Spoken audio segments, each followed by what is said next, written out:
안녕하세요. 저는 중부대학교 황사희라고 합니다. 오늘 여러분들과 같이 이야기를 나눌 주제는 텍스트 마이닝을 활용한 쇼폰 콘텐츠의 경영 분석이고요.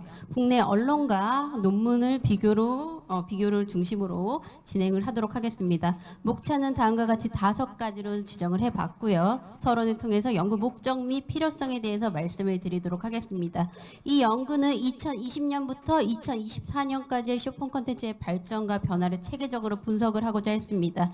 이를 위해서 텍스트 마이닝 기법 중에 의미 연결망 분석을 활용을 했고요. 쇼폰 콘텐츠의 유형과 지형을 정의를 하고 국내 언론과 학계에서의 논의를 비교 분석을 하는 것을 목표로 했습니다. 그래서 이런 목표를 조금 충족을 시키고자 다음과 같이 3가지의 질문을 던져보고 답을 찾고자 하는 여정을 떠났습니다. 첫 번째로는 쇼폰 콘텐츠의 주요 키워드와 발전 경향을 어떻게 변화했는가?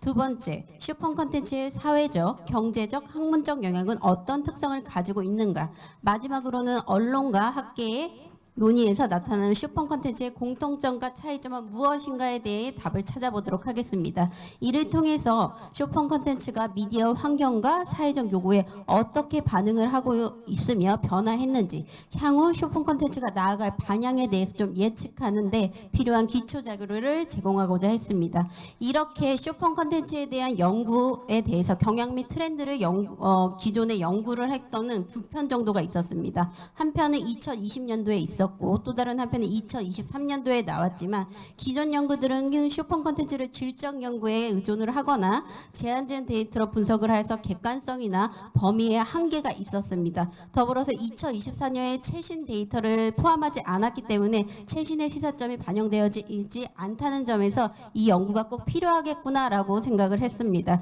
그래서 이 연구는 이러한 한계를 극복하기 위해서 텍스트 마이닝 기법 중에 의미 연결망 분석을 활용을 해서 대규모 데이터 분석을 실시를 하였고요. 실증적으로 탐구를 하고자 했습니다. 다음으로는 이론적 배경에서 쇼폰 콘텐츠의 개념 및 정의에 대해서 말씀을 드리도록 하겠습니다. 모두들 잘 아실 테지만 쇼폰 콘텐츠는 디지털 플랫폼과 모바일 환경의 발달로 등장한 짧고 강렬한 형식의 미디어 콘텐츠를 의미합니다. 그래서 연구기관마다 연구자마다 이런 시간에 대한 개념은 조금 다르지만 일반적으로 15초에서 10분 내외의 길이로 제작이 되어진다고 알려져 있습니다. 이러한 쇼폰 콘텐츠는 굉장히 짧은 시간에 이루어져 있기 때문에 그 안에는 핵심적인 메시지와 재미를 경험할 수 있도록 설계가 되어져 있습니다. 이러한 쇼폰 콘텐츠의 특징을 좀 살펴보면 시간적인 면도 있지만 다양한 플랫폼에서 유통이 되고 있고요. 모바일에 최적화가 되어 있다. 그리고 개인화와 상호작용으로 이루어진다라고 알려져 있습니다.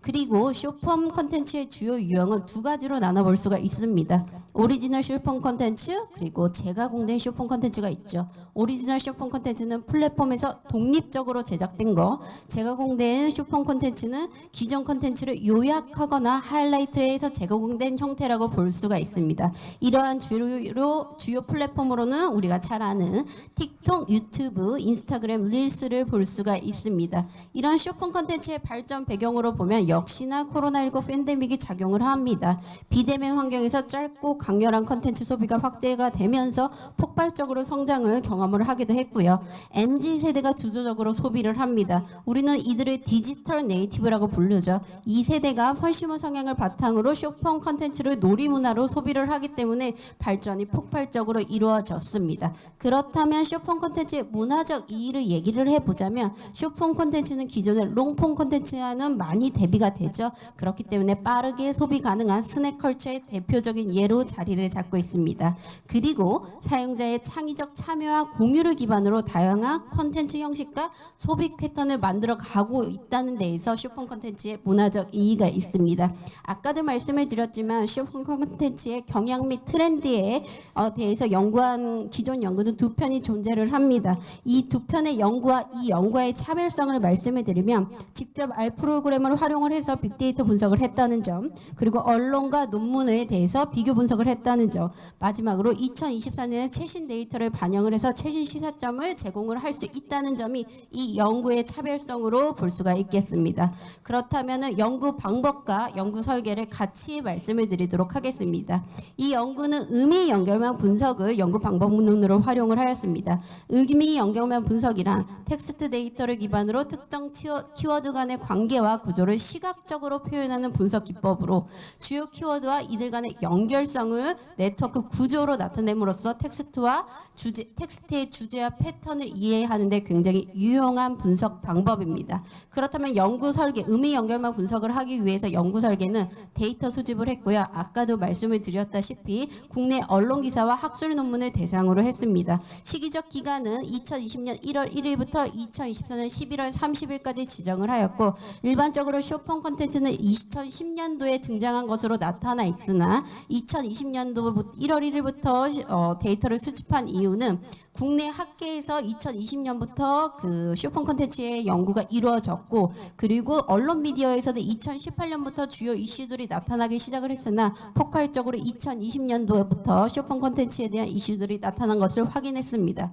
그래서 쇼폼에 대한 시기적 범위는 2020년부터 시작을 했습니다. 아까 말씀드린 것처럼 빅가인즈를 통해서 언론 데이터는 636건을 수집을 하였고 학위 논문과 학술 논문은 191편을 수집을 하여서 빅데이터 분석을 실시를 하였습니다. 먼저 텍스트에 전처리를 했고 사전화도 다 만들었고 정교화를 시켰고 그리고 동시 출연의 관계를 기반으로 해서 의미 연결망 구조를 했고 이 의미 연결망 구조를 할 때는 우리가 키워드라고 하는 노드를 만들었고 그것을 연결하는 링크를 통해서 의미 연결망 구조를 만들었고 이것은 분석 결과에 여러분들께 보여드리도록 하겠습니다. 여기에 더불어서 우리는 정량적 분석을 해야 되기 때문에 지표가 필요합니다. 이런 지표는 중심성 분석을 중심으로 하였고요. 이 중심성이라는 것은 연결 중심성, 매개 중심성, 벡터 중심성, 근접 중심성 이렇게 네 가지의 중심성 지표를 가져와서 시각화를 시도하였습니다. 이 연구의 연구 문제는 첫 번째로는 2020년부터 2024년까지 국내 언론과 학계에 등장한 쇼폰 관련 주요 단어는 연도별로 어떻게 변화하고 있는가? 연구 문제 두 번째로는 2020년부터 2024년까지 국내 언론에 나타난 쇼폰 관련 의미 연결망 구조는 연도별로 어떻게 변화하고 그 특징은 무엇인가입니다. 아까 말씀을 드렸다시피 이 연구 문제를 통해서 제일 처음에 말씀드린 연구 목적에 있어 찾아가는 여정에 대한 질문 세 가지에 대한 답을 찾고자 하였습니다. 자, 그러면 말씀을 드린 분석 결과를 좀 보여드리도록 하겠습니다. 연구 문제 1번 주요 키워드가 어떻게 변화하고 있느냐를 좀 했을 때 빈도스와 워드 클라우드를 만들어서 시각화를 시도를 했고요.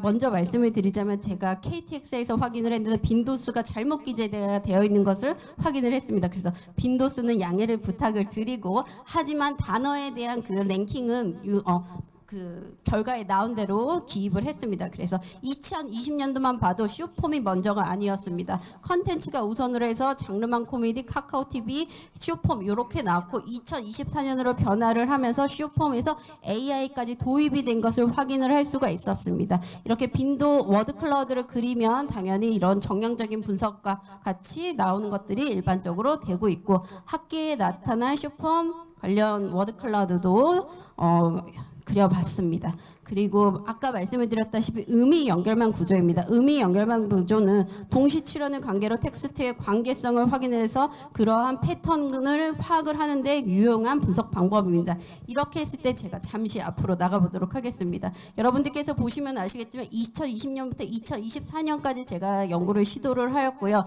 여기에서 보시면 2020년 역시 컨텐츠를 기반으로 쇼폰 컨텐츠가 진행이 되고 있었고 2021년도에 과도기적인 모습을 보이고 있었습니다. 그리고 나서 쇼폼이 중앙에 오면서 2022년부터 이러한 쇼폰 콘텐츠의 연구들이 굉장히 체계적으로 발전하고 있는 모습을 확인할 수가 있었습니다. 이런 것들은 학계에서도 유사하게 나타나고 있었습니다. 보시면 아시겠지만 2020년도 학계에서는 2020년도에 학술 논문, 학위 논문 모두 포함해서 5편의 논문만 존재를 했습니다. 그럼에도 불구하고 이제 이렇게 진행이 되다가 과도기적 모습을 보이다가 똑같이 2022년부터 이렇게 이렇게 체계적으로 슈퍼 콘텐츠에 대한 연구들이 발전을 하고 있는 것들을 유사하게 보실 수가 있습니다. 이러한 의미 연결망 구조는 언론과 학계에서 굉장히 다른 차이점도 있고 공통점이 나타나는데 이 부분은 결론에서 말씀을 드리고 이러한 구조가 나타나기 위해서는 아까도 말씀을 드렸듯이 연결, 근저, 아이겐벡터, 매개 중심성 이렇게 네 가지 중심성의 상위 랭킹을 따라서 이러한 구조를 그려질 수 있게 생성이 될 수 있게 나타나는 것입니다. 이런 분석 결과를 기반으로 해서 결론을 말씀드리도록 하겠습니다. 국내 언론과 학계에서 나타난 슈퍼에 대해서 공통점이 있었습니다. 당연히 주제에 대한 것과 슈퍼 콘텐츠의 발전 경향이 유사하게 나타났습니다. 슈퍼 같은 경우에는 이제 학계와 언론에서 모두 주요 논의 대상이 될 것이고 틱톡, 유튜브, 플랫폼, 콘텐츠 마케팅 등 주요 키워드가 공통적으로 나타났고 이러한 것들은 MZ세대와의 밀접한 연관성이 강조가 되고 있었고 특히나 학교에서는 G세대를 연구 대상으로 삼고 있는 것이 명확하게 나타나고 있습니다. 다음으로는 슈퍼 콘텐츠의 발전 경향입니다. 두 매체 모두 똑같이 슈퍼 콘텐츠가 초기에는 오락 중심에서 마케팅, 교육, 정보 제공 등 다양한 분야로 확장되고 있음을 공통적으로 나타내고 있었고 AI 기술과 개인화된 콘텐츠의 제공의 중요성을 인식을 하면서도 기술 발전이 슈퍼 콘텐츠의 주요 동력으로 작용을 했음을 보여주고 있었습니다. 그렇다면 두 매체의 차이점을 보시면 접근 방식과 자료의 초점, 시간적 차이, 대상 독자층에서 좀 차이가 나고 있지만 자료의 초점을 좀 보신다면 국내 언론에서는 슈퍼 콘텐츠의 플랫폼의 변화와 기술의 발전을 좀 강조를 하고 있었습니다. 그래서 빠르게 소비되는 콘텐츠와 대중적인 트렌드를 주로 다루고 있으면서 실시간으로 변화를 반영을 했다는 게 국내 언론의 슈퍼 콘텐츠에 대해서 이슈들을 반영을 하고 있었고 학계는 역시 광고 효과나 소비자 반응, 플랫폼별 특성 등 구체적인 연구 주제를 삼아서 심층적으로 탐구를 하고 실질적 데이터를 기반으로 논의를 전개를 하고 있었죠. 그래서 국내 언론 같은 경우에는 실시간으로 변화하는 트렌드와 소비 패턴을 빠르게 반영할 수 있었고 학계 같은 경우에는 장기적인 관점에서 슈퍼 콘텐츠의 지속적 발전과 사회적 영향을 분석을 했다는 것에 볼 수가 있습니다. 다음으로는 슈퍼 지형에 대해서 말씀을 드리도록 하겠습니다. 제가 분석 결과를 기반으로 슈퍼 지형은 5가지로 구분을 지어봤습니다. 먼저 플랫폼 중심 지형입니다. 주요 플랫폼에는 유튜브, 틱톡, 인스타그램, 네이버 등이 나타났고요. 그 특징으로는 플랫폼별로 특화된 알고리즘을 통해 사용자의 관심사에 최적화된 콘텐츠를 제공하고 있었으며 각 플랫폼은 짧은 시간 동안에 강렬한 경험을 제공을 하면서 사용자의 참여를 유도를 하고 있었습니다. 예를 들어서 틱톡 같은 경우에는 챌린지와 바이럴 콘텐츠를 중심으로 성장을 하고 있었고 유튜브 쇼츠 같은 경우에는 짧은 스토리텔링 콘텐츠와 정보 제공을 중심으로 확장을 하고 있는 것을 볼 수가 있었습니다. 두 번째로는 기술 중심으로 좀 나눠봤는데요. 슈퍼 콘텐츠에 사용되는 주요 기술로는 AI, 데이터 분석, 개인화 알고리즘, 자동화 콘텐츠 제작이 있었습니다. 그 특징으로는 AI 기반의 개인화 기술이 사용자의 콘텐츠 소비 경험을 최적화시키거나 아니면 자동화된 콘텐츠 제작의 효율성과 다양성을 증대시키는 경향을 볼 수가 있었습니다. 세 번째로는 사용자 중심 지형인데요. 슈퍼 콘텐츠는 역시나 MZ세대와 알파세대에게 자주 사용되고 있었고 그 특징으로는 사용자 참여와 상호작용이 슈퍼 콘텐츠의 중요한 특성이었고 그리고 챌린지, 댓글, 좋아요와 같은 기능을 통해서 적극적으로 콘텐츠를 소비하는 경향을 보이고 있었습니다. 네 번째로는 사회적 경제적 지형으로 볼 수가 있는데 이러한 것들은 소비자 트렌드와 사회적 요구에 대응한 콘텐츠의 제작, 마케팅 및 광고에서 슈퍼 콘텐츠가 주요 도구로 활용이 되고 있었음을 볼 수가 있었습니다. 슈퍼 콘텐츠는 정보의 제공, 브랜드 인지도 강화, 제품 홍보 등의 역할을 수행하고 있었으며 교육 및 공공 캠페인에도 점점 더 중요한 도구로 자리 잡고 있었음을 볼 수가 있었습니다. 이러한 것들은 결국에는 슈퍼 콘텐츠가 사회적 담론 형성에도 기여하고 있고 문화적 소비를 활성화하고 있고 공공 영역에서도 짧고 강렬한 메시지를 전달하는 수단으로 주목받고 있음을 확인할 수가 있었습니다. 마지막으로 콘텐츠 유형은 다음 장의 콘텐츠 유형을 좀 나눠봤기 때문에 다음 장에서 상세히 설명을 드리고 이러한 슈퍼 지형을 좀 보신다면 플랫폼 기술, 사용자 행동, 사회적 요구가 복합적으로 작용하며 독특한 지형을 형성을 하고 있었고 이러한 지형은 슈퍼 콘텐츠가 다양한 분야에서 성공적으로 활용될 수 있는 기반을 제공을 하면서 지속적인 이 기술 발전과 사용자 참여를 통해서 더욱 정교화될 것으로 볼 수가 있습니다. 아까 말씀을 드렸던 쇼폰 콘텐츠 유형을 마지막으로 말씀을 드리겠습니다. 분석 결과를 기반으로 해서 쇼폰 콘텐츠 유형을 5가지로 또 구분을 해봤습니다. 먼저 오락 중심의 콘텐츠입니다. 오락 중심의 콘텐츠는 예능, 코미디, 챌린지, 댄스 등과 같은 유쾌하고 짧은 형식의 콘텐츠로 나타나 있고 주로 소비자들에게 즐거움과 휴식을 제공하는 것으로 나타났습니다. 주로 소비자층은 잘파 세대이고 틱톡 댄스 챌린지, 유튜브 쇼츠의 코미디 영상 등이 활용 사례로 볼 수가 있고 이러한 것들은 2020년부터 꾸준히 발전한 것을 볼 수가 있습니다. 두 번째로는 마케팅 및 광고형 콘텐츠를 볼 수가 있습니다. 이러한 마케팅 및 광고형 콘텐츠의 특징은 브랜드 캠페인이나 바이럴 마케팅, 제품 홍보 등 상업적 목적의 콘텐츠를 하고 주로 MZ를 대상으로 하고 있었습니다. 틱톡 광고 캠페인이나 유튜브에서의 브랜드 협업 콘텐츠가 있었고 특히나 마케팅 및 광고형 콘텐츠는 아까도 말씀드린 슈퍼 콘텐츠의 과도기적 시점에 나타나기 시작을 했습니다. 세 번째로는 소셜 상호작용 중심의 컨텐츠입니다.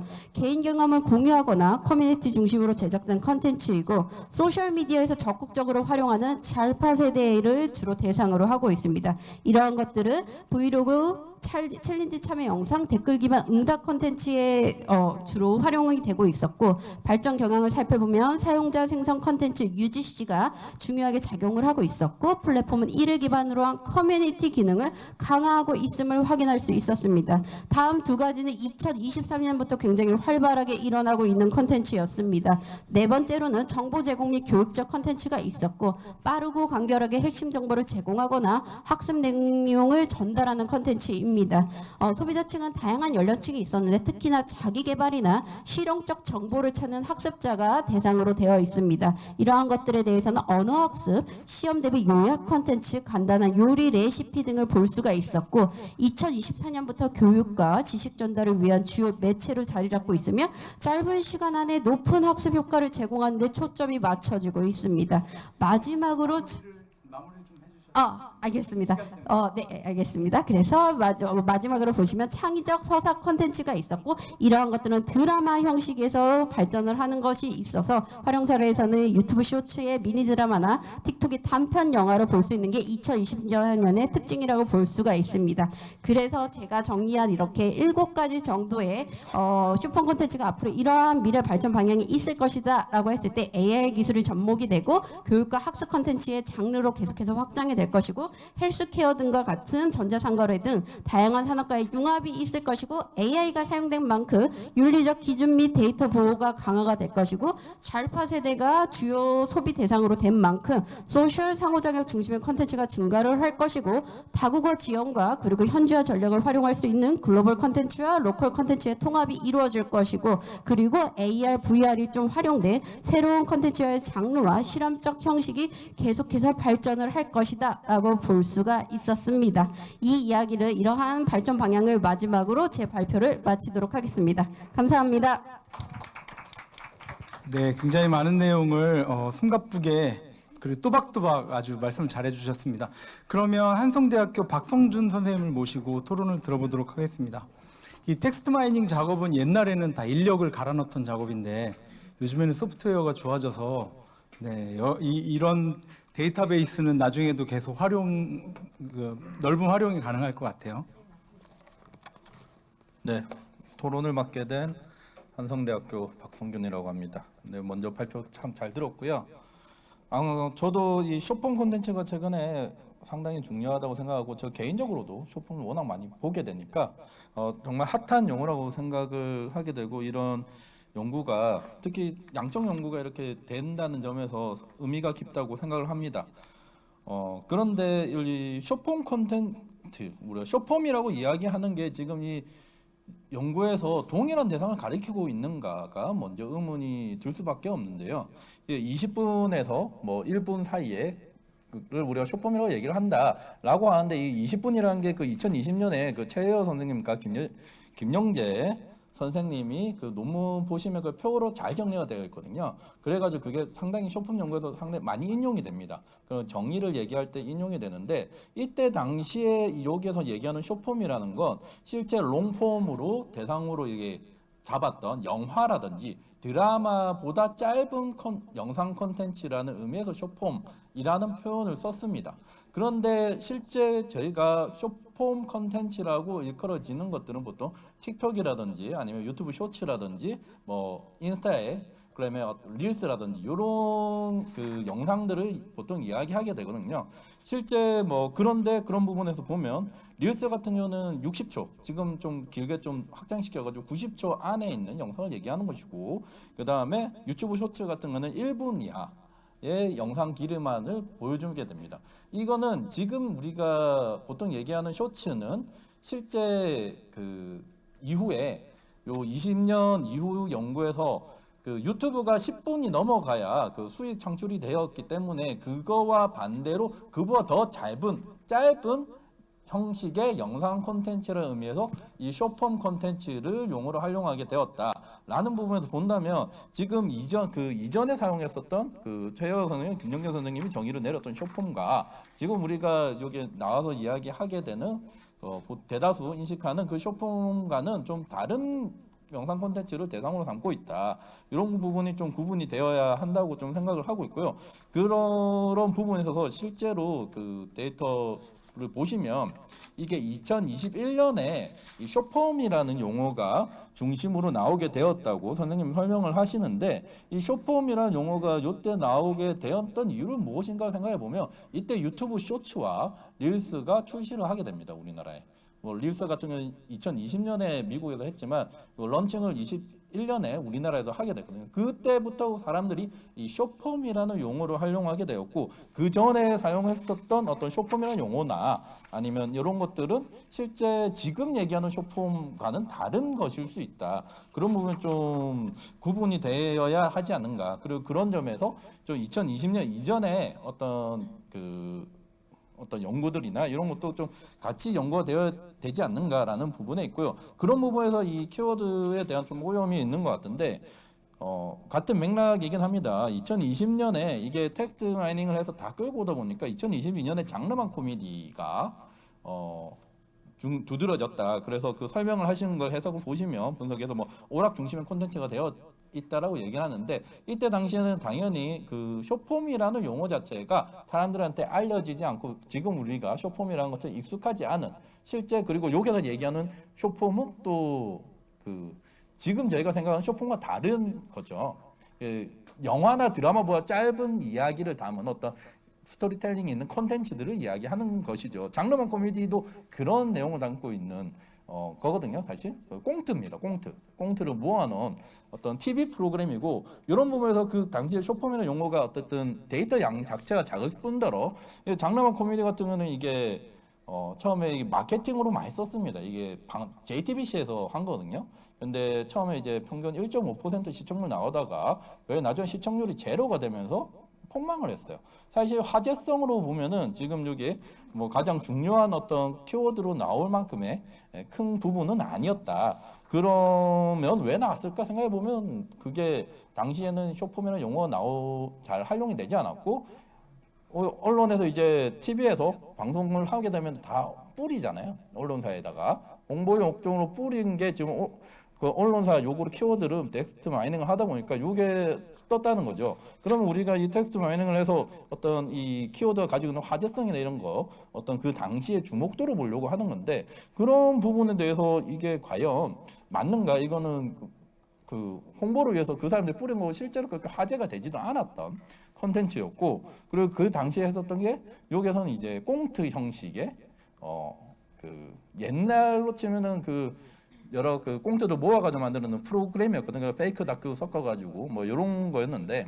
그런 거는 지금 우리가 얘기하는 또 그 숏폼과도 다르고, 이런 부분에 대해서 좀 그 정리가 좀 되면은 좀 더 좋은 자료로 그리고 논문 연구로 쓸 수 있지 않을까, 그런 생각을 가지게 되었습니다. 네, 감사합니다. 네, 짤막하게 답변해 주시면 되겠습니다. 고견 감사히 잘 들었습니다. 저도 그 부분에 대해서 고민을 많이 했지만 제 연구는 일단은 그러한 현상을 분석을 하는 거고 그 안에서 어떠한 일들이 있었는지에 대해서 만약에 장르만 코미디가 그 당시에 좀 화제가 안 됐고 언론에서는 계속 많이 뿌렸다는 그런 현상들에 대해서 좀 주목을 하고 있었습니다. 그리고 더 아까도 말씀을 하셨듯이 이런 쇼폼에 대한 개념을 말씀을 하셨는데 사실상 20분이면 우리가 미드폼이라고 얘기를 주로 하겠죠. 하지만 저는 이제 쇼폼이라는 그러한 핵심어를 넣고서 그 안에서 텍스트를 넣어서 텍스트 마이닝을 추출을 하였고 그렇기 때문에 만약에 그렇게 되지 않았던 만약에 그런 현상과는 조금 다른 의견이 나왔을지라도 제가 넣은 그런 객관성에 있어서는 쇼폼에 대한 텍스트를 했고 거기에 대한 결과를 분석을 했고 그게 화제가 사람들에게 잘 모르는 화제성이 되진 않았더라도 그 안에서 언론에서 일어났다는 현상들은 충분히 가능하다라고 생각이 듭니다. 그리고 우리가 이제 쇼폼에 대한 연구는 지금까지 했다면 제가 앞서서 말씀을 드렸지만 쇼폼에 대한 경향 및 트렌드의 연구는 2편 정도가 있었고 그 다음에 실시가 되는 것이기 때문에 이러한 쇼폼에 대한 경향 및 연구들이 조금 더 체계화되고 발전이 된다면 이러한 미드폼, 롱폼 그리고 쇼폼 이런 것들에 대한 기준점이 조금 더 다양하게 나타날 것이라고 생각이 듭니다. 그리고 박성준 선생님께서 말씀해주신 그런 의견들 잘 반영해서 제 결론에 조금 더 보완을 해서 넣도록 하겠습니다. 감사합니다.